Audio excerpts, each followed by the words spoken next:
हमारे देश के बहुत से ऐसे बच्चे हैं, हज़ारों, लाखों, करोड़ों की तादाद में ऐसे बच्चे हैं, जिनका ड्रीम है इंडिया में सेटल ना होना बल्कि आउट ऑफ इंडिया जाना। और यहाँ पे है हमारे साथ mister Rishabh Sharma, often known as explore with Rishabh. आप इनके रील्स देख सकते हैं, आप इनके यूट्यूब ब्लॉग्स देख सकते हैं, जो कि कनाडा से ये पोस्ट करते हैं, जिन्होंने हज़ारों, लाखों लोगों को गाइड किया और मोटिवेट किया कि कैसे क्राइसिस में, कनाडा जैसी कंट्री में जहाँ पे हर दिन कुछ ना कुछ हो रहा है, ऐसी सिचुएशन में भी स्टूडेंट्स को कैसे मोटिवेट है, कैसे अपनी पीआर को अचीव करना है एज ए स्टूडेंट। ऐसी वो कौन सी चीज थी जो आपको पहले पता होनी चाहिए थी लेकिन आपको नहीं पता थी, जिस वजह से शायद आपको डिफिकल्टी फेस करनी पड़ी थी कनाडा में? पीआर के जो पाथवे से लोग चेंज करते रहते हैं, वो एक ऐसी चीज है जो अगर आपको एडवांस में पता होगी कि कौन सा कोर्स लेके जल्दी पीआर हो सकता है, कौन सा कोर्स लेके अच्छी जॉब लग सकती है, कौन सा कोर्स लेके आप आगे ग्रो कर सकते हो, करियर बना सकते हो इंडिया के एकेडमिक्स में, यानी कि जो इंडियन एजुकेशन सिस्टम है उसमें और कैनेडियन एजुकेशन में क्या डिफरेंस? बेसिकली वहाँ पे थियरी कम है, प्रैक्टिकल ज्यादा है। अगर हम एजुकेशन की बात करें तो पूरे कंट्री का नहीं कर सकते, क्योंकि इंडिया में भी ऐसे कॉलेजेस है जो छोटे कॉलेजेस है, वहाँ पे अच्छी पढ़ाई नहीं होती। बड़े कॉलेजेस आए हैं वहाँ बहुत अच्छी पढ़ाई होती है। इसी तरीके से वहाँ पे यूनिवर्सिटी ऑफ टोरंटो है जहाँ माइंड ब्लोइंग पढ़ाते हैं, अच्छे खासे प्रोफेसर होते हैं। छोटे मोटे कॉलेजेस है जहाँ पर टीचिंग अच्छी नहीं है, काम चलाओ टीचिंग। जो 51st स्टेट की बात कर रहे हैं एलॉन मस्क, डोनाल्ड ट्रंप, कि कनाडा को यूएस का 51st स्टेट बना दो और कनाडा को भी यूएस का पार्ट बना दो। क्या लगता है न्यू इलेक्शंस जो होने वाले हैं कनाडा में, क्योंकि जस्टिन ट्रूडो ने तो दे दिया रेजिग्नेशन। ये सब पॉलिटिक्स, जब इलेक्शन का टाइम होता है तो ये हीटेड आर्गुमेंट्स यहाँ पे भी बहुत होते हैं, तो वहाँ पे भी वही हो रहे हैं, क्योंकि इंसान यहाँ भी है वहाँ भी है, सिर्फ स्किन का फर्क है। अब एक पूरा स्टेटमेंट मैं चाहता हूँ आप उन लोगों को दो जो अभी एस्पिरेंट है, जो उनको इंडिया में नहीं आउट ऑफ इंडिया जाके करियर बनाना है। स्ट्रगल रियल है, ऐसा नहीं है कि वहाँ पे पेड़ में डॉलर्स लगते हैं। ये बिल्कुल ट्रू है कि अगर मैं यहाँ रुका तो मुझे वहाँ का वीजा एक उम्र निकल जाने के बाद कभी नहीं मिलेगा। फिर बस मैं यहाँ डिलेमा में रहूंगा कि कनाडा कैसा होगा, एक सुनने की चिड़िया थी कि नहीं थी। बट अगर मैं जाके फिजिकली देख लूंगा कि भाई यहाँ पे लोग ट्रक चला रहे हैं, यहाँ पे लोग ड्राइवर बन रहे हैं, यहाँ पे लोग मैकिन में काम करके इंडिया में सीईओ बन रहे हैं, तो जो दिमाग चला रहा है वो ऊपर जा रहा है, जो दिमाग नहीं चला रहा है वो इंडिया में भी गरीब है, वो कनाडा में भी गरीब है, वो जिंदगी में हर जगह गरीब रहेगा। क्योंकि अगर आपको नीचे से ऊपर जाना है तो दिमाग लगाना ही पड़ेगा, चाहे इंडिया हो या चाहे कनाडा हो। मैं सुमित श्रीवास्तव आप सबका तहे दिल से स्वागत करता हूं मैन विद विजन के फर्स्ट पॉडकास्ट पे। और आज के हमारे गेस्ट है first guest of the podcast channel, वो है मेरे childhood friend mister Rishabh Sharma. सबसे पहला पॉडकास्ट हम करने वाले हैं स्टूडेंट्स के ऊपर। देखिए, हर एक इंसान के जीवन में ये स्थिति, ये सिचुएशन आती है अनटिल एंड अनलेस आप कोई बिलियनर के बच्चे, कि जैसे हम 12th पास करते हैं, जैसे ही हम अपने करियर में आगे बढ़ते हैं, तो हमेशा एक पीयर प्रेशर होता है कि हम करेंगे क्या। हमें ये नहीं समझ आता है, मैक्सिमम स्टूडेंट्स को ये समझ नहीं आता है कि जीवन में करना क्या है। डॉक्टर बनना है, इंजीनियर बनना है, बिजनेसमैन बनना है, चार्टर्ड अकाउंटेंट बनना है, क्या परस्यू क्या करना है, ये किसी को समझ नहीं आता। ऐसे में हमारे देश के बहुत से ऐसे बच्चे हैं, हजारों, लाखों, करोड़ों की तादाद में ऐसे बच्चे हैं, जिनका ड्रीम है इंडिया में सेटल ना होना बल्कि आउट ऑफ इंडिया जाके the countries like America, Canada, Australia, New Zealand, Russia, even UAE now, इन सारी कंट्रीज में जो बहुत ही डेवलप्ड कंट्रीज है, यूरोपियन कंट्रीज में जाके सेटल होना और अपने करियर को बिल्ड करना। आपको पता है क्यों? सबसे बेसिक डिफरेंस अगर मैं आपको बताऊं, क्योंकि इंडिया की जो जीडीपी है उन कंट्रीज के कंपैरिजन में लो है। दूसरा, जो डॉलर वैल्यू है, जो करेंसी एक्सचेंज है, बहुत ज़्यादा है। वेजिस इन कंट्रीज में ज़्यादा है। तो सबसे पहला तो एक ये रीज़न होता है कि माइग्रेशन जो स्टूडेंट्स का है काफ़ी हद तक हो रहा है, और हर साल करोड़ों करोड़ों बच्चे माइग्रेट हो रहे हैं from India to countries like that. तो आज हमारे साथ ऐसे ही एक स्टूडेंट है। अब ये स्टूडेंट नहीं रहे, एक बहुत बड़े स्टूडेंट इन्फ्लुएंसर बन गए हैं। लाखों लोगों की तादाद इन्हें डेली देख रही है इंस्टाग्राम पे, यूट्यूब पे। यहाँ पे है हमारे साथ explore with Rishabh, mister Rishabh Sharma, जिन्होंने हजारों लाखों लोगों को गाइड किया और मोटिवेट किया कि कैसे क्राइसिस में, कनाडा जैसी कंट्री में जहाँ पे हर दिन कुछ ना कुछ हो रहा है, हर दिन कोई ना कोई न्यूज आ रही है और हर दिन कोई ना कोई डिजास्टर हो रहा है उस कंट्री के लिए, ऐसी सिचुएशन में भी स्टूडेंट्स को कैसे मोटिवेट रहना है, कैसे अपने पीआर को अचीव करना है, कैसे अपने निर्धारित लक्ष्य को अचीव करना है, ये जाने के। बहुत सारे क्वेश्चंस हैं। तो सबसे पहले हम मिस्टर ऋषभ शर्मा से ये पूछेंगे कि कैसे इनको ख्याल आया, क्योंकि बचपन में हम लोग साथ में क्रिकेट खेला करते थे और हम और Rishabh was a very very very enthusiastic guy, और बहुत ही एस्पिरेंट थे ये। और उस समय इन्हें एक तलब थी कि ये बहुत बड़े बिजनेसमैन बनेंगे। अब मुझे ये नहीं पता कि ये शिफ्ट कहाँ से आया और ये क्यों कनाडा अपनी हाई स्टडीज के लिए गए और अब वहाँ पे सेटल होने की प्लानिंग कर रहे हैं। आइए ऋषभ से पूछते हैं। सबसे पहले तो थैंक यू कि मुझे फर्स्ट पॉडकास्ट में आपने इनवाइट किया। और सबसे अच्छी बात ये थी कि जब मैं कनाडा से अभी इंडिया में आ रहा था तो ये 20 दिन की शॉर्ट ट्रिप में मुझे लग रहा था कि मैं वीडियो नहीं बना पाऊंगा खुद के इंस्टाग्राम चैनल के लिए भी। बट ये तो प्रॉपर मैं पॉडकास्ट शूट कर रहा हूँ ओनली बिकॉज ऑफ यू। तो सबसे पहली बात थैंक यू। एंड मैं बेसिकली इंडिया में जब था तो 10th में भी मैंने कुछ ना कुछ रेलवे टिकट एक्सेट्रा, कोई ब्रोकर, कोई एजेंसी, कभी स्टॉक ब्रोकर, ऐसा सब किया। एंड जैसा कि इन्होंने बताया कि मुझे भी बिजनेस करने की इच्छा थी, है और आगे भी रहेगी। लेकिन फिर कुछ ऐसा हुआ कि पूरा जो फ्रेंड सर्कल था, जब हम लोग इंजीनियरिंग के लास्ट ईयर में थे, तो हमारा जो मेजोरिटी ऑफ द ग्रुप था वो कोई कनाडा जा रहा है, कोई ऑस्ट्रेलिया जा रहा है, कोई अमेरिका जा रहा है। तो जैसी संगत वैसी रंगत। मैंने सोचा, और मेरे जो कॉलेज के सर थे जितेंद्र सर, उन्होंने बोला कि कनाडा जाना है तो इस उम्र में जाके आया, एक्सप्लोर करके आया। अगर नहीं गया तो जिंदगी भर यही डाउट में रहेगा जो ज़्यादातर लोगों के अंदर होता है कि भाई बाहर जाऊं कि नहीं जाऊं। यहाँ रहते हुए भी दिमाग वहीं रहता है। तो मैंने वीज़ा वीज़ा के लिए अप्लाई किया एंड फिर कोविड का टाइम था, मुझे वीज़ा मिल गया and I got the opportunity. फिर मैं वहाँ गया, 2 साल मैंने पढ़ाई करी, फिर अभी मैं वर्क परमिट पे आया हूँ। तो इस तरीके का पूरा सीन था। एंड रही बात बिजनेस करने की, तो इस टाइम पे कनाडा में मैं कोई भी तरीके का बिजनेस ऑफिशियली नहीं कर सकता हूँ क्योंकि मैं वहाँ पे अभी वर्क परमिट पर हूँ। एंड आफ्टर गेटिंग पीआर हम वहाँ जो चाहे वो कर सकते हैं लीगली। तो वो इच्छा तो है अभी भी, लेकिन देखते हैं आगे का क्या होगा। तो मेरा क्वेश्चन ये है ऋषभ से कि इतना एस्पिरेंट होने के बाद बिजनेस के लिए, और आपने इंडिया में भी जब आप थे तो बहुत सारे जुगाड़ किए, बहुत सारी चीजें की जो आउट ऑफ द बॉक्स थी, मतलब जो चीज लोग सोच नहीं सकते, वहां पे इन्होंने बिजनेस खोज निकाला था। और एट द एज ऑफ 14 और 15, जब मैंने अपना फर्स्ट स्टॉक लिया था शेयर मार्केट से, मैंने अपना पहला स्टॉक खरीदा था, और उसके लिए मोटिवेट करने वाले और गाइड करने वाले मिस्टर ऋषभ शर्मा ही थे। तो मेरे मदर का अकाउंट था और मैं उनके अकाउंट से सीखता था, समझता था, और ये सारी सारी चीज़ों के लिए मोटिवेट करने वाले मिस्टर ऋषभ शर्मा थे।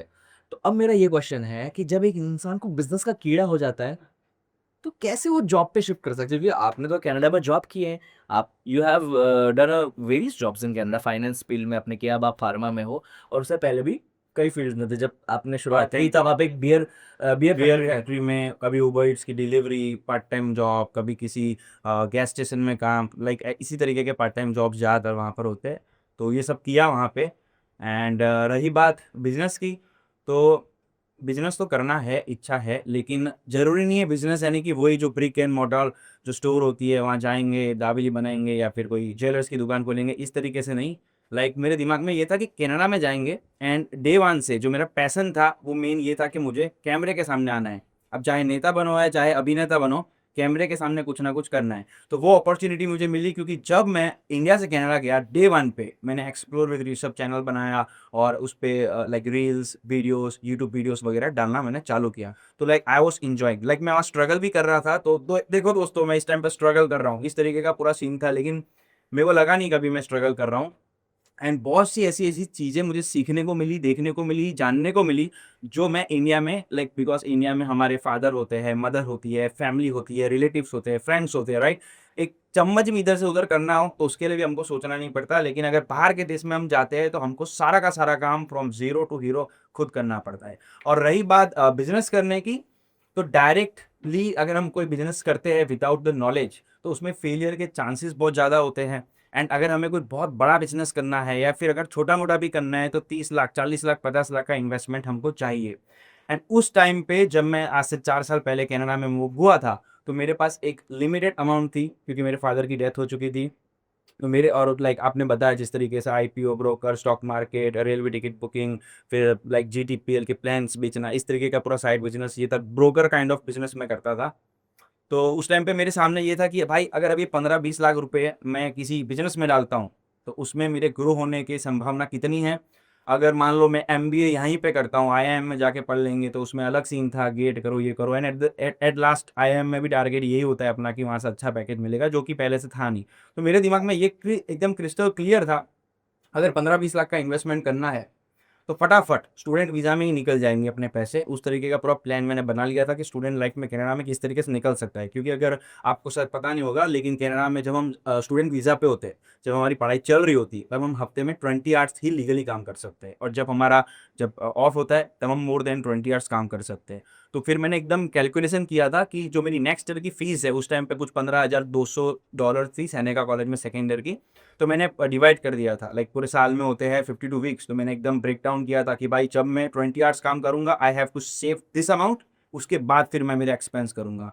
एंड जब मैं 40 आवर्स काम करूंगा तो मुझे ये अमाउंट सेव करनी है, एंड उसके बाद मैं फिर एक्सपेंस करूंगा। तो उसी तरीके से मैंने टारगेट बनाया। फिर अपनी सेविंग को प्रायोरिटी पहले दी, क्योंकि rich dad poor dad Robert Kiyosaki की बुक पढ़ी थी। तो पहले जनरली जो जनरल नॉर्मल लोग होते हैं वो पहले खर्चा करते हैं, फिर जो बचता है उसको सेव करते हैं। लेकिन रॉबर्ट कियोसाकी जी का ज्ञान कहीं ना कहीं दिमाग में था, तो पहले हमने सेविंग करी, फिर जो बचा उसका खर्चा किया। तो उसका बहुत फायदा हुआ, क्योंकि बहुत लोगों ने स्ट्रगल किया। लाइक डे वन पे में से पहले बहुत लोग को जॉब मिल चुकी थी, बट स्टिल अपनी सेकेंड ईयर की फीस वो लोग नहीं सेव कर पाए, उनको इंडिया से मंगाना पड़ा, बिकॉज प्लानिंग नहीं करी थी दिन एक फर्स्ट डे से।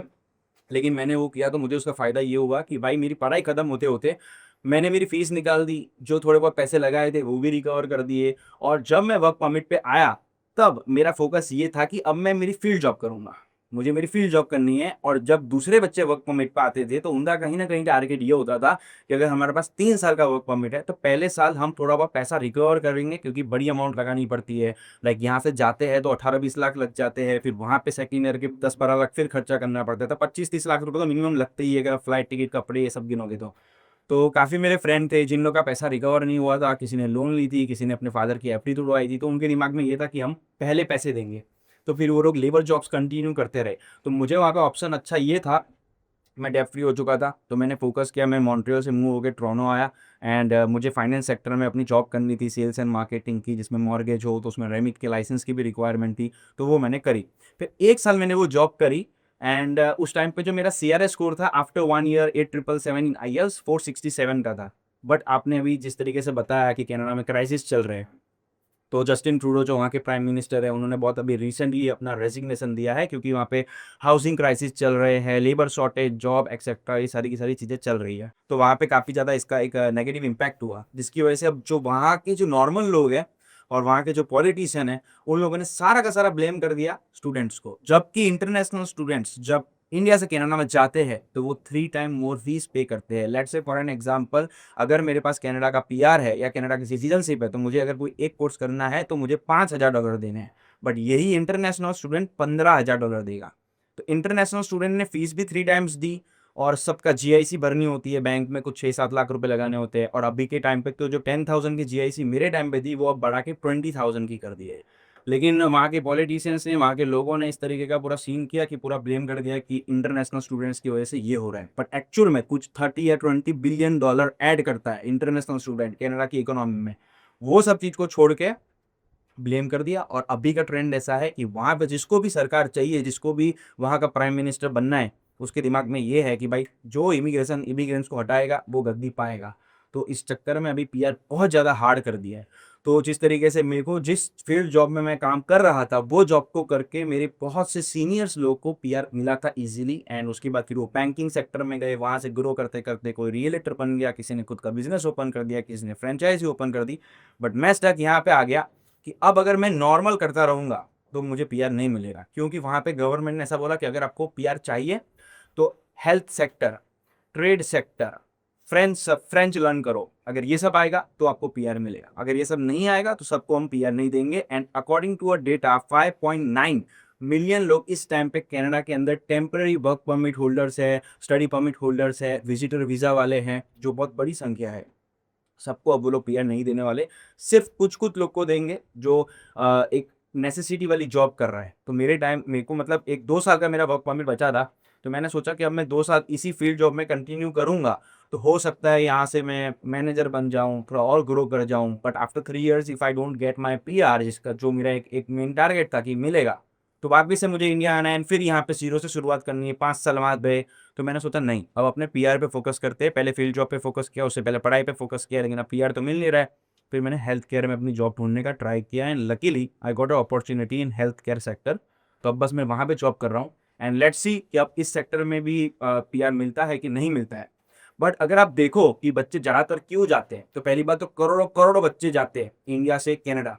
अब एक्चुअल में इंडिया में हम करोड़ों-करोड़ों बोलते हैं, तो हमारे दिमाग में फिगर आती है कि भाई बहुत लोग हैं, बट इंडिया एक ऐसा देश है जहाँ पे कुछ आबादी 150 करोड़ की है एंड कनाडा में आबादी 4-5 करोड़ की है। तो इंडिया में अगर यहाँ पे भी कोई रह रहा है, तो वो भी करोड़ों है, कोई जॉबलेस भी है, तो वो भी करोड़ों है और इसी तरीके से अगर इंडिया से बाहर भी कोई जा रहा है, तो वो संख्या भी करोड़ों में है, क्योंकि हमारे देश में बहुत लोग हैं।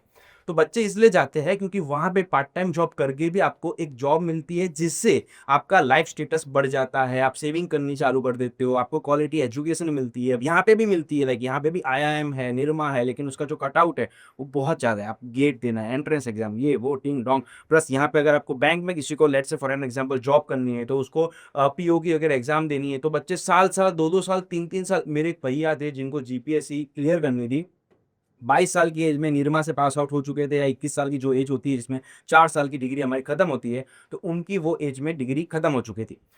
इतने हाईली फ़ोकस्ड थे वो, उन्होंने जीपीएससी की फुल तैयारी करी और वो 8-9 साल तक तैयारी ही करते रहे और फिर उनकी एज निकल गई और अब 30 इयर्स के बाद बहुत सारी ऐसी जॉब्स होती है जिसमें यू आर इनएलिजिबल।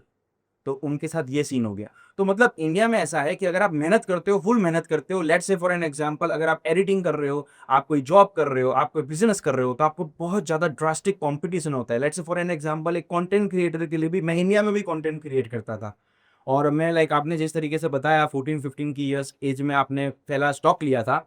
मेरे केस में 16 इयर्स की जब मेरी एज थी, तब मैंने मेरी मम्मी के नाम पे अकाउंट खुलवा के इसमें चालू किया था कामकाज। तो लाइक तब से मैं साइड हसल कुछ ना कुछ कर रहा हूँ। बट मुझे जो ड्रास्टिक ग्रोथ मिली, वो मिली कनाडा में जाने के बाद। लाइक मैं यहाँ पे भी वीडियोज़ बनाता था, बट यहाँ पे कॉम्पिटिशन इतना कि एक चीज़ कर रहे हो तो कॉपी 1000 लोग कर रहे हैं, तो वहाँ पे इतना नहीं था। तो अगर मैं चाहता हूँ कि किसी को अगर ऐसा है कि मैं यहाँ पे बहुत ट्राई कर रहा हूँ, फिर भी अगर मैं ऊपर नहीं आ पा रहा हूँ, ठीक है? तो आप वहाँ जा सकते हो। ये उम्र जिस तरीके से संदीप माहेश्वरी जो है वो मेरे गुरु है मोटिवेशनल स्पीकर, उन्होंने ऐसा कहा था कि ये जो एज है 20 से लेके 30 साल की, इस एज में जितना ज़्यादा खुद को घिस सकते हो घिसो, चमकोगे। जितना ज़्यादा नवी-नवी चीज़ को एक्सपीरियंस कर सकते हो, एक्सप्लोर कर सकते हो, करो। Let's say for an example जब आपने बताया था कि आपको मैंने मोटिवेट किया था स्टॉक मार्केट के लिए 14-15 की आपकी एज थी। उस एज में मैंने भी स्टार्ट किया था, मुझे सब लोगों ने मना किया था। आपको भी मना किया होगा भाई मत करो, बर्बाद हो जाएँगे, ये हो जाएगा, वो हो जाएगा एक्सेट्रा। बट अब टू बी ऑनेस्ट अगर हम देखें, अगर आप 15 साल की उम्र में स्टॉक मार्केट में आपने शेयर लेने चालू कर दिए, उस टाइम पे आपके पास करोड़ों रुपए तो होंगे नहीं। मम्मी से पैसे लिए होंगे, थोड़ी बहुत जॉब करी होगी, थोड़ा बहुत कोई साइड बिज़नेस किया होगा, वहाँ से 15-20 हज़ार, 50 हज़ार, 1 लाख, 2 लाख कितने होंगे? डूब-डूब के कितने डूबेंगे? 1-2 लाख डूबेंगे। बट उस एज में अगर आपके 2 लाख मेरे डूबे थे, मेरे 1.5 लाख रुपए का मेरा नुकसान हुआ था। टाटा मोटर्स के शेयर लिए थे, दिलीप बिल्डकॉन का कुछ 1100 का शेयर हो गया था और फिर वहाँ पे शिवराज सिंह चौहान की जो सरकार थी, वो चली गई थी। तो सरकार जैसे ही गई तो सपोर्ट करती थी दिलीप बिल्डकॉन को, ऐसा कुछ सीन था मुझे पता नहीं है, लेकिन ऐसी कोई स्टोरी बताई जा रही थी मार्केट में। स्टॉक क्रैश हो गया, 1100 से 350 हो गया। अब मैंने ओवरली बाय किया था, लेट्स से अगर हमारे पास 50,000 है तो लिमिट में हम 4 लाख के ले सकते हैं, तो मेरे तो पूरे 50,000 जीरो हो गए। स्टॉक ब्रोकर ने बोला भाई आपका तो सौदा कैंसिल, और पैसे भरो नहीं तो मार्केट में आपका जाएगा। तो फिर जब मेरा नुकसान आया छोटी एज में, 17-18 की उम्र में जो मेरा बहुत बड़ा नुकसान आया, उसमें मेरे को एक ऐसी सीख मिली कि मैंने ऐसे पॉडकास्ट देखने चालू किए, ऐसे जो बड़े-बड़े दिग्गज लोग हैं जैसे कि राकेश झुनझुनवाला, जो हमारे इंडिया के स्टॉक मार्केट के गुरु हैं, और बेंजामिन ग्राहम जिन्होंने एक बुक लिखी थी द इंटेलिजेंट इन्वेस्टर, जिसको वॉरेन बुफेट ने पढ़ा था और फिर वो आज पता है 100 बिलियन प्लस और वो इन्वेस्टर के राजा है, किंग है। तो मैंने फिर वो सब पढ़ा, तो वहाँ से मुझे मालूम पड़ा कि भाई स्टॉक ऐसे ही नहीं ले लेना है कि ये ले रहा है तो ले लो। फॉर एन एग्जाम्पल अगर हमको ये पानी का ग्लास लेना है, 10 रुपए की इसकी एमआरपी है, अगर आपको ये 8 रुपए में मिलेगा तो आप लोगे कि नहीं लोगे? आप लोगे। बट यही स्टॉक मार्केट में हम कब 15 रुपए का ले लेते हैं और फिर 5 रुपए में बेच देते हैं, जबकि 5 में लेना चाहिए, 15 में बेचना चाहिए। तो स्टॉक मार्केट एक ऐसी चीज है जिसमें इमोशन साइड में रख के इसको एग्जैक्ट ये एक बिजनेस है उस तरीके से देखना है। तो जब मैंने बुक पढ़ी the intelligent investor bye Benjamin Graham, फिर मैंने वॉरेन बुफेट के स्टॉक पोर्टफोलियो की उनकी पूरी बुक्स पढ़ी, तो उन्होंने बोला कि ऐसे स्टॉक लो जिसमें रिसर्च एंड डेवलपमेंट में पैसा ना जाए। Let's say for an example आपने अमेज़न का स्टॉक, नोकिया का स्टॉक लिया। नोकिया कितनी बड़ी कंपनी थी, कोई सोच सकता था आपके फादर की एज में कि नोकिया कभी बंद होगी? आज नोकिया को कोई पूछता नहीं, आज एप्पल बड़ी कंपनी, कल एप्पल का भी रिप्लेसमेंट आ सकता है, बिकॉज वो टेक्नोलॉजी वो हवा में। बट कोक जो कोका कोला है, बच्चा 2 साल का हो या 80 साल का कोई एजेड बंदा हो, कोक तो वो वही पिएगा, उसको वही टेस्ट चाहिए, उसको वही स्वाद चाहिए। तो वहां से मुझे मालूम पड़ा कि भाई ये एक बिजनेस है, स्टॉक मार्केट गैम्बलिंग नहीं है। इसमें अगर आपको ग्रो करना है तो स्टॉक लेके भूल जाओ, डिविडेंड कमाओ। अगर आज स्टॉक लिया है तो 20 साल बाद स्टॉक बेचना है, इस तरीके से थिंकिंग करोगे देन यू विल ग्रो। फिर मैंने इंडेक्स फंड, निफ्टी 50 इस तरीके से चीज़ों में इन्वेस्टमेंट करनी चालू करी। आईपीओ लिए, आईपीओ बेचे, 10-10 अलग-अलग अकाउंट मेरे घर में पापा, मम्मी जिस तरीके से हमारे इंडिया में करोड़ों की पॉपुलेशन है तो मेरे 30 अकाउंट बन गए थे। मेरे फ्रेंड्स के थे, उसमें से एक अकाउंट शायद मैंने आपका भी लिया था। तो मैं लोगों के अकाउंट में 15,000 रुकता था। अगर हमको डीमार्ट एवेन्यू सुपरमार्केट का लिस्ट हुआ था, आज भी याद है, 299 रुपीज़ का एक स्टॉक था और 15,000 रुपये की लिमिट थी। तो वो स्टॉक मैंने 30 अकाउंट में भरे थे, मेरे को 4 अकाउंट में लगा। एंड पहले ही दिन, आज भी आप जाके देख सकते हो, 602 रुपये में वो लिस्ट हुआ था, यानी डबल, 15 का 30,000 हो गया। तो इस तरीके से फिर मेरे को मालूम पड़ गया कि भाई इसमें पैसा बनाना है तो इस तरीके से बनेगा, एंड अब बन रहा है। और अब ये जो नॉलेज है ये पूरी ज़िंदगी मुझे काम आएगी। तो अपने वापस से वही पॉइंट पे आते हैं कि छोटी एज में नवी-नवी चीज़ों को एक्सप्लोर करना क्यों इंपॉर्टेंट है। इसलिए इंपॉर्टेंट है कि अगर छोटी एज में नुकसान करोगे तो छोटा करोगे, बट सीखोगे पूरी जिंदगी के लिए सीखोगे। बट अगर आपने 50 साल या 60 साल की उम्र में स्टॉक मार्केट में एंट्री ली, क्रिप्टो करेंसी में एंट्री ली, एंड आपका लॉस हुआ तो बहुत बड़ा लॉस होगा, क्योंकि 50 साल की एज में आपके पास रिटायरमेंट फंड होगा, एफडी होगी, घर बेच सकते हो, बच्चों को रोड पे ला सकते हो। तो बस कनाडा का भी मेरा एम यही है कि भाई 20 से 30 साल की उम्र में एक्सप्लोर करो, and eight the same time जिस तरीके से अभी मैंने कंटेंट क्रिएशन स्टार्ट किया है, तो मेरा टारगेट ये है कि मैं कोई एक ऐसी चीज़ चालू करूं जिसमें मैं फिजिकली इंडिया में रह के डॉलर्स कमा सकूं। मेरी सिस्टर आईटी में है, वो आज भी $120 यूएसडी चार्ज करती है जस्ट फॉर 1 आवर, और वो अपनी सर्विस सीधा यूएस में सेल करती है। बट मैं आईटी प्रोफेशन से नहीं हूँ, ना ही मेरा वो पैसन है। मेरा पैसन है वीडियो बनाना, लोगों को गाइड करना, मोटिवेट करना, इस तरीके से मेरा पूरा सीन है। तो let's say for an example, future में मैं इमिग्रेशन का कुछ स्टार्ट कर सकता हूँ, कोई ब्रोकर बन सकता हूँ, जिसमें मुझे फिजिकली वहाँ पे नहीं रहना, बट मेंटली वहाँ पे रह के I can earn in dollars. And अगर इंडिया में आप 5 लाख रुपए कमा रहे हो तो वो आपको ज़्यादा स्टैंडर्ड ऑफ लिविंग देगा कंपेरेटिवली अगर आप वहाँ पे $8,000 कमा रहे हो। बस इस तरीके का सीन है। तो बस मेरा भी यही एक इच्छा है, एक मोटो है, गोल है, जो मैं लोगों को बताना चाहता हूँ। 20 से 30 साल की उम्र में जितना रिस्क लेना है लो, बट कैलकुलेटिव लो। मैंने भी लिया था, कैलकुलेटिव लिया था, ऐसा नहीं था कि फिर सब कुछ बेच-बाच के रोड पे आ गए। एंड इससे आप कुछ नहीं होगा, हारोगे बिल्कुल भी नहीं, सीखोगे 100%, या तो फिर पैसे कमाओगे तो और अच्छी बात है। बट आप दोनों केस में कुछ ना कुछ सीखोगे जो आपको पूरी ज़िंदगी काम आएगा। सो यहाँ पे हमने देखा कि मिस्टर ऋषभ जो है ये पहले से बहुत प्लानिंग करके चलते हैं। अगर आप इनको देखो तो इन्होंने अपना जो पूरा न्यूरो पाथवे क्रिएट किया है, पूरा जो इनकी साइकोलॉजी है, पूरा जो इनका सिस्टम बिल्ड हुआ है, वो बचपन में 16 साल की उम्र से बिल्ड हो गया। यानी कि 16 साल की उम्र से इन्होंने वो सारी चीज़ें देख ली हैं जो लोग अपने पूरे लाइफ टाइम में एक्सपीरियंस नहीं कर पाते, ना करना चाहते हैं, इतने रिजिड माइंडसेट के साथ जीते हैं। और यहाँ पे हमने देखा कि इनका माइंडसेट जो है बहुत फ्लेक्सिबल है, और क्योंकि ये फ्लेक्सिबल माइंडसेट है इसीलिए सफलता इनके कदम चूमती है। और इन्होंने बहुत ज़्यादा बेहतर तरीके से अपने लाइफस्टाइल को जिया है, चाहे वो इंडिया में हो, चाहे इंडिया से बाहर कनाडा में हो। और मैं यहाँ पे एक बहुत बड़ा डिफरेंस देखता हूँ उन लोगों के माइंडसेट में और मिस्टर ऋषभ के माइंडसेट में, जो लोग इंडिया से बाहर जाते हैं क्या बोल के, इंडिया में डॉलर की वैल्यू 85 रुपीज़ है, वहाँ पे $1 यहाँ पे 85 रुपीज़, चलो वहीं पे जाके काम करते हैं। और यहाँ से वहाँ पे जाकर क्या कर रहे हैं, बर्तन घिस रहे हैं, झाड़ू लगा रहे हैं, पिज्ज़ा बना रहे हैं, बर्गर बना रहे हैं, टैक्सी ड्राइव कर रहे हैं, देन पिज़्ज़ा डिलीवरी कर रहे हैं। तो वहाँ वो एक माइंडसेट जो नौकरों वाला माइंडसेट है, और ये एक माइंडसेट में बहुत बड़ा डिफरेंस है।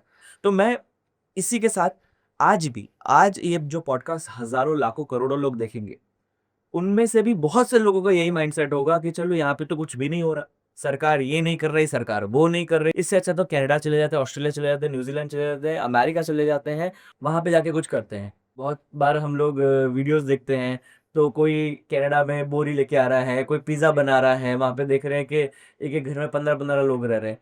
जैसे आपने अपनी स्ट्रगल के बारे में बताई कि आपने स्ट्रगल कैसे किया और आपने उसको एन्जॉय करके उससे कितनी सारी चीज़ें सीख ली।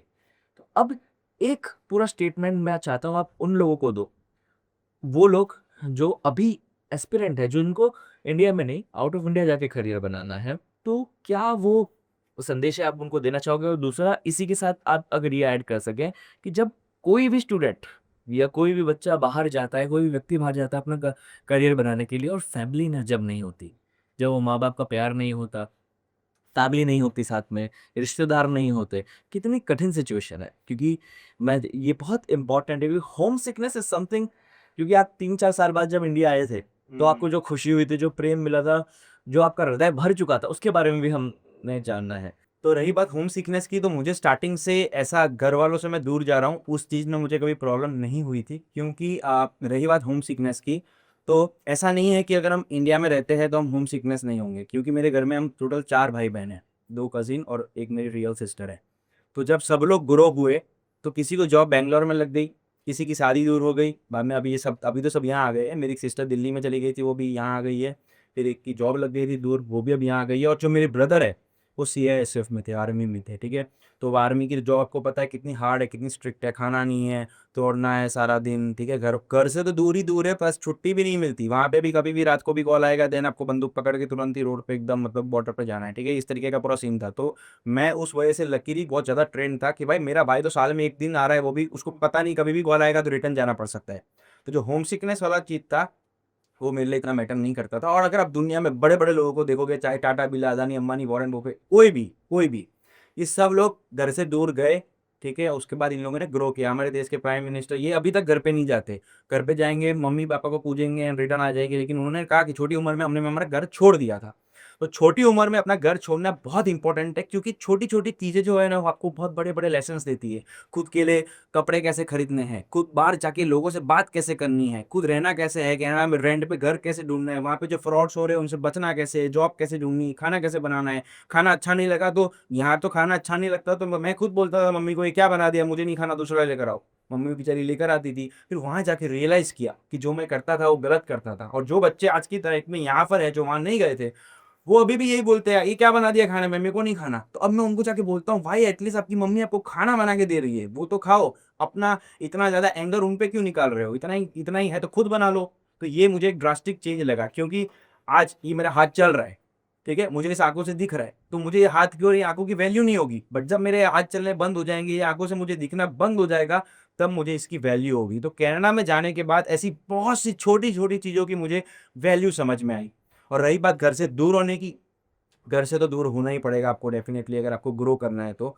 एंड अच्छी बात ये थी कि जो मेरे घरवाले थे, वो मुझसे ज़्यादा मोटिवेटेड रहते थे, मुझसे ज़्यादा पॉज़िटिव थे। और जभी भी मैं लो फ़ील करता था तो वो मुझे बूस्ट अप करते थे, चार्ज अप करते थे, बोलते थे तेरा भाई वहाँ बॉर्डर पे जंग लड़ रहा है, उसको कुछ नहीं हो रहा, तेरे को छोटा-सा जुकाम हो जाता है तो उसमें टेंशन में तू आ जाता है।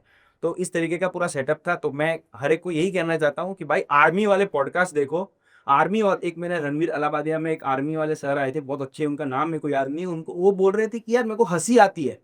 जब मैं बॉर्डर से ड्यूटी करके घर पे आता हूँ, मुझे हँसी आती है कि नॉर्मल लोग छोटी-छोटी बात, होम सिकनेस हो गए, आज खाना अच्छा नहीं बना, आज मम्मी की याद आ गई, आज पिक्चर देखी उसमें मज़ा नहीं आया, छोटी-छोटी बात में इतना ज़्यादा इन्वॉल्व हो जाते हैं, दुखी हो जाते हैं। और वहाँ हमको आर्मी में एक मेरा उनके साथ बड़ी था, वो बता रहे थे कि बड़ी गोली चलाते-चलाते उसके सर पे गोली लगी, वो मर गया और मैं उसकी बॉडी को तुरंत रखकर दुश्मन की तरफ गया। मुझे टेंशन नहीं हुई, ज़ुकाम नहीं हुआ, सर्दी नहीं हुई, कोई कोई ऐसे नेगेटिव इफ़ेक्ट नहीं आया। तो उन्होंने कहा कि जब मैं नॉर्मल लोगों से मिलता हूँ, तब मुझे मालूम पड़ता है कि मैं कितना मेंटली स्ट्रॉन्ग हूँ। तो अगर आपको मेंटली स्ट्रॉन्ग बनना है, तो आपको दूर जाना ही पड़ेगा। और रही बात, मैं ऐसा बिल्कुल भी नहीं बोल रहा हूँ कि इंडिया छोड़ के कनाडा में जाओ। ये मेरा पर्सनल डिसीज़न था कि मुझे जाना था, और मेरा विज़न भी अभी भी ऐसा है कि मैं वहाँ से यहाँ आ सकता हूँ। आने की इच्छा है, इसलिए ही गया हूँ मैं, ठीक है? बट अब दोनों केस की हम बात करते हैं। Let's say Dhirubhai Ambani ji. Dhirubhai Ambani ji starting में बाहर गए थे, बाहर के देश में गए थे, शायद कुवैत में गए थे या ऐसी किसी गल्फ कंट्री में गए थे, आई डोंट नो एग्ज़ैक्टली।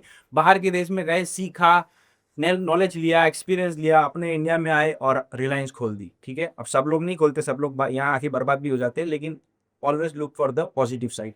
दूसरा, कनाडा की अगर हम बात करें तो जहाँ मैं रहता था मॉन्ट्रियल में, वहाँ पे एक यूनिवर्सिटी है, मैकगिल यूनिवर्सिटी। लेंसकार्ट के जो ओनर है, वो मैकगिल यूनिवर्सिटी में उन्होंने अपनी मास्टर्स करी थी। पीयूष गोयल जी, उन्होंने वहाँ पे आए, मास्टर्स करी, जो भी नॉलेज लेनी थी, एक्सपीरियंस लेना था, लिया एंड यहाँ पे आके आज उन्होंने लेंसकार्ट खोल दी।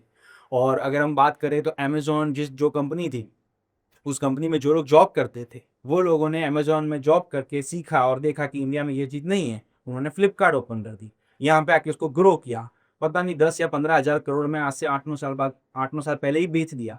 तो इस तरीके के भी सीन होते हैं। अगर मैं बाहर चला गया हूँ, इसका मतलब ये बिल्कुल भी नहीं है कि मैं वापस अपने ही देश में नहीं आ सकता हूँ।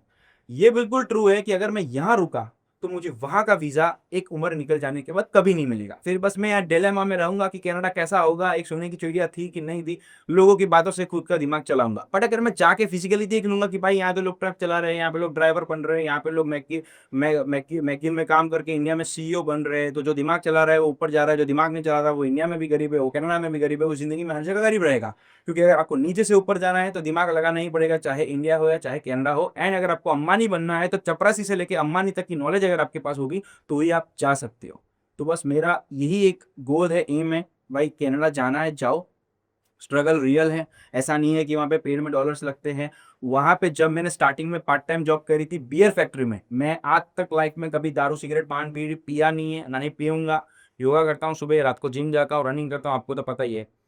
वहाँ जाके मैंने बियर फैक्ट्री में जॉब करी थी और बियर फैक्ट्री में ऐसे कैंस लेने हैं, डब्बे में डालने हैं, कैंस लेने हैं, डब्बे में डालने हैं, 8 घंटे तक नॉन स्टॉप यही काम करना है।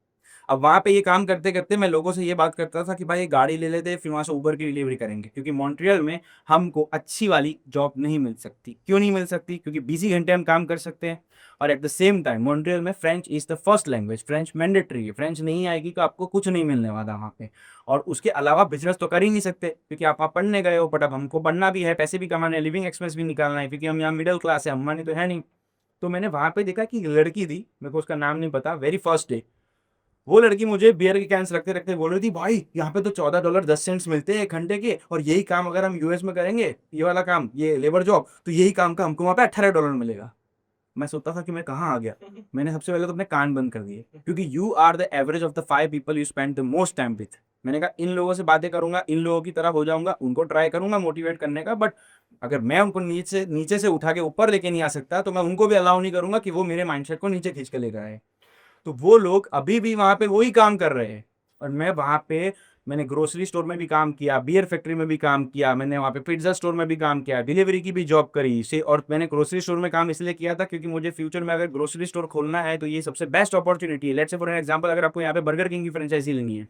बर्गर किंग बोलता है कि आपके पास मिनिमम 6 महीना या 1 साल का एक्सपीरियंस होना चाहिए बर्गर किंग का जॉब का, तो ही आप खोल सकते हो, बिज़नेस को रन कर सकते हो, नॉलेज होगी तो आगे उसको आगे बढ़ाओगे। तो मैंने वहाँ पे जॉब भी इस तरीके से करी कि मेरे को पैसे भी मिले, नॉलेज भी मिले एंड फ्यूचर में अगर खुद का कुछ करना हो, तो रियल नॉलेज के साथ हम कुछ कर सकें जिसमें हम ग्रोथ की जो हमारी पॉसिबिलिटी हो बढ़े।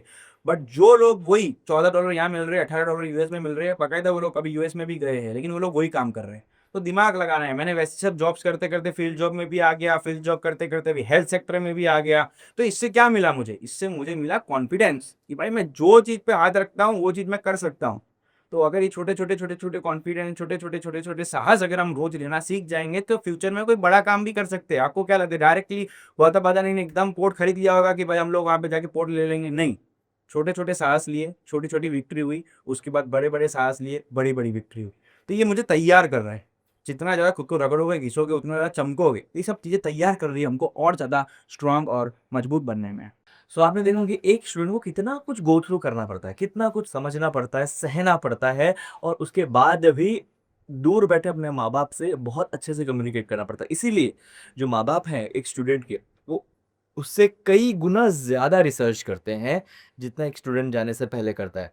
और क्योंकि उनका पैसा तो लग ही रहा है, लेकिन उनकी जान का टुकड़ा, उनका सबसे अफेक्टेड मतलब जिन सबसे ज़्यादा अफेक्शन था जिस बच्चे के साथ, वो 7 समुंदर दूर जा रहा है।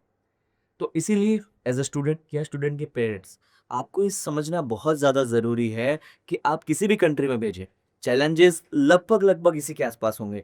चाहे आप अमेरिका भेज दो, चाहे ऑस्ट्रेलिया भेज दो, चाहे कनाडा भेज दो, चाहे यूके भेज दो। यहाँ पे हमारे साथ हैं मिस्टर इरशद, उनको एक्सपीरियंस है कनाडा का। हम बहुत सारे ऐसे स्टूडेंट्स को लेके आएँगे या जो ऐसे लोग जिनको पीआर मिल चुका है, जो अलग-अलग कंट्रीज़ का भी नॉलेज आपको दे सकते हैं। ये स्पेसिफिक कैनेडियन लॉज़ के बारे में जानते हैं, कैनेडियन स्टूडेंट माइग्रेशन के बारे में जानते हैं और इंटरनेशनल स्टूडेंट्स इन कनाडा के बारे में स्पेशलाइज़्ड है। सो अब हम इनसे करते हैं क्विक क्वेश्चंस और हम चाहते हैं कि ये हमें इसी के क्विक आंसर्स दें।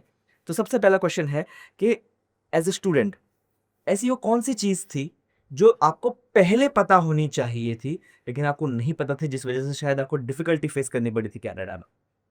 पीआर पाथवेज़, बाकी बेसिकली 10 साल पहले अगर कोई कनाडा जा रहा था तो पता चलना डिफ़िकल्ट था, बट आज तो वीडियो के थ्रू हमको सब पता चलता है इज़िली। बट ये पीआर के जो पाथवेज़ ये लोग चेंज करते रहते हैं, वो एक ऐसी चीज़ है जो अगर आपको एडवांस में पता होगी कि कौन सा कोर्स लेके जल्दी पीआर हो सकता है, कौन सा कोर्स लेके अच्छी जॉब लग सकती है, कौन सा कोर्स लेके आप आगे ग्रो कर सकते हो, करियर बना सकते हो, वो चीज़ पहले पता हो तो अच्छा है। सो सेकंड क्विक क्वेश्चन, अगर आपको डिफरेंस निकालना है इंडिया के एकेडमिक्स में, यानी कि जो इंडियन एजुकेशन सिस्टम है और कैनेडियन एजुकेशन सिस्टम, यानी कि जो इंडिया में जिस हिसाब से पढ़ाई कराई जाती है, प्रोफेसर्स होते हैं, टीचर्स होते हैं, वो जिस हिसाब से पढ़ाते हैं, प्रैक्टिकलिटी है, उसमें और कैनेडियन एजुकेशन में क्या डिफरेंस?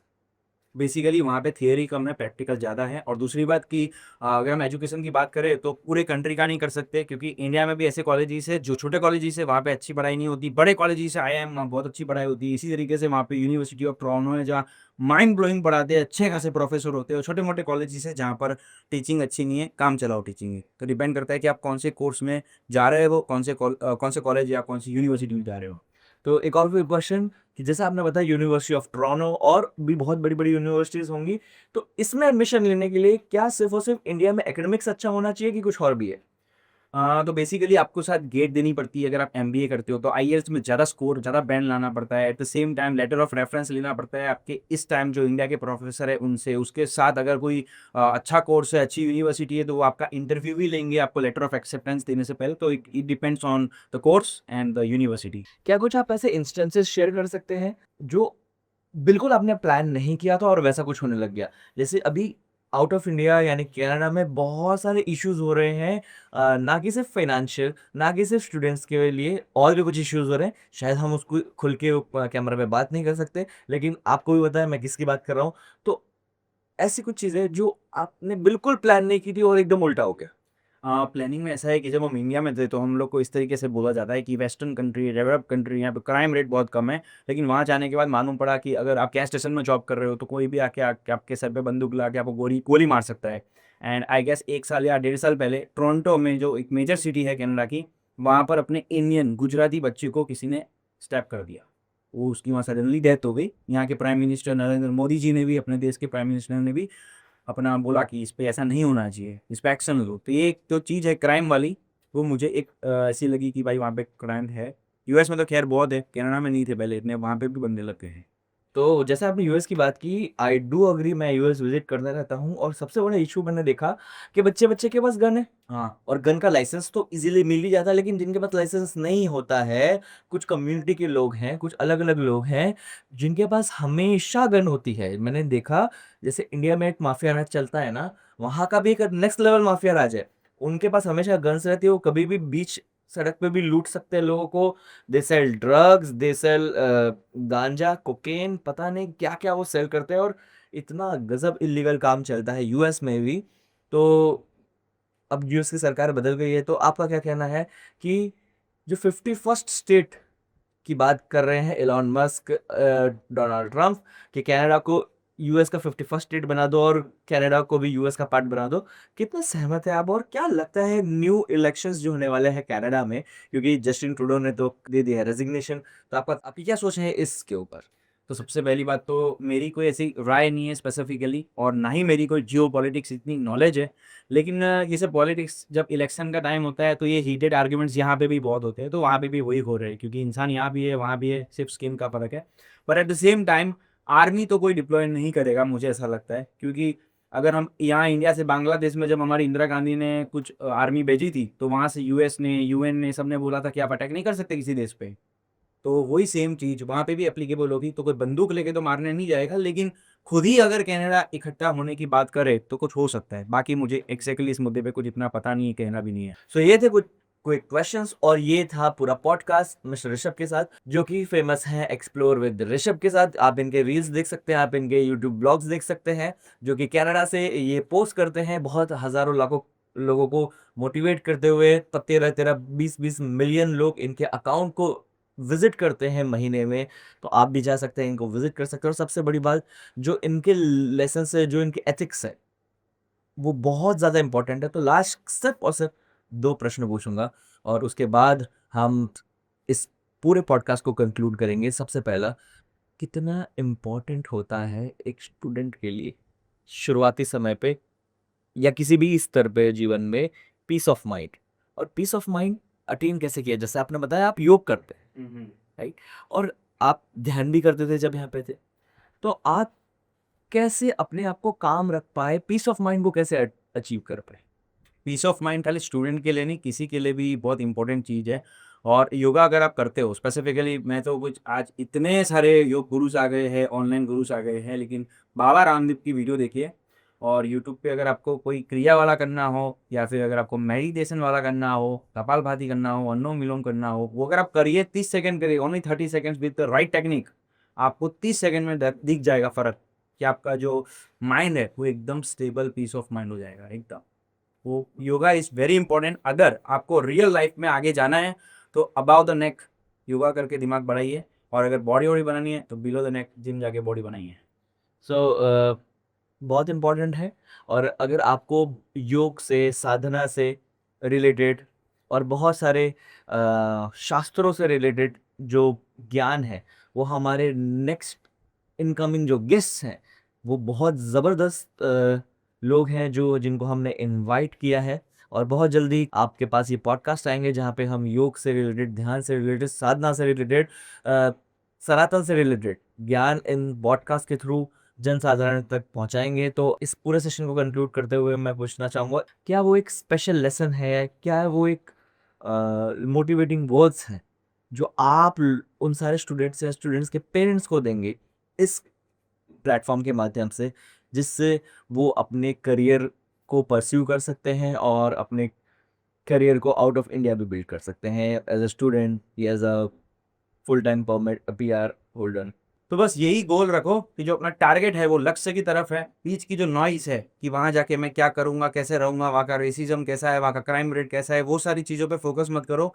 क्योंकि अगर आपके साथ कुछ अनहोनी होनी है तो वो तो इस कमरे में बैठ के भी हो सकती है, ऊपर से नीचे कुछ सर पे गिर सकता है। तो बस वहीं फोकस करिए, बीच की चीज़ें मत देखिए कि खाना बनाना पड़ेगा, कपड़े धोने पड़ेंगे, कैसे रहूँगा, कैसे धोऊँगा, कैसे होम सिकनेस होगी, ये सब चीज़ों पे बिल्कुल भी फोकस मत करिए। So thank you very much everyone. आप सबका बहुत बहुत धन्यवाद इस पूरे पॉडकास्ट को देखने के लिए। जितने लोगों ने स्किप करके देखा है, जितने लोगों ने रील्स को देखा है, जितने लोगों ने यूट्यूब शॉर्ट्स को देखा है, आप सबका बहुत बहुत धन्यवाद। हम आने वाले हैं बहुत ही stunning, mind blowing, mindfulness episodes के साथ, फाइनेंस एपिसोड्स के साथ हम आने वाले हैं, करियर बिल्डिंग एपिसोड्स के साथ हम आने वाले हैं, स्टूडेंट्स की लाइफ में कैसे स्टूडेंट्स अपने आप को एनकरेज कर सकते हैं। देखिए, मेरी स्टूडेंट लाइफ बहुत छोटी रही है, सिर्फ और सिर्फ 12वीं तक। उसके आगे मैंने पढ़ाई नहीं, फॉर्मल एजुकेशन नहीं ली है। एक एजुकेशन एक बहुत वास्ट टॉपिक है। ये जीवन पर्यंत तक चलता है, जब तक आपकी अर्थी नहीं उठती, जब तक आप शमशान तक नहीं जाते, तब तक ये एजुकेशन चलता रहता है। और उसके बाद भी एक एजुकेशन है जिसके बारे में हम बात करेंगे आने वाले पॉडकास्ट में। तो stay tune. Thank you very much for watching this podcast. Thank you very much.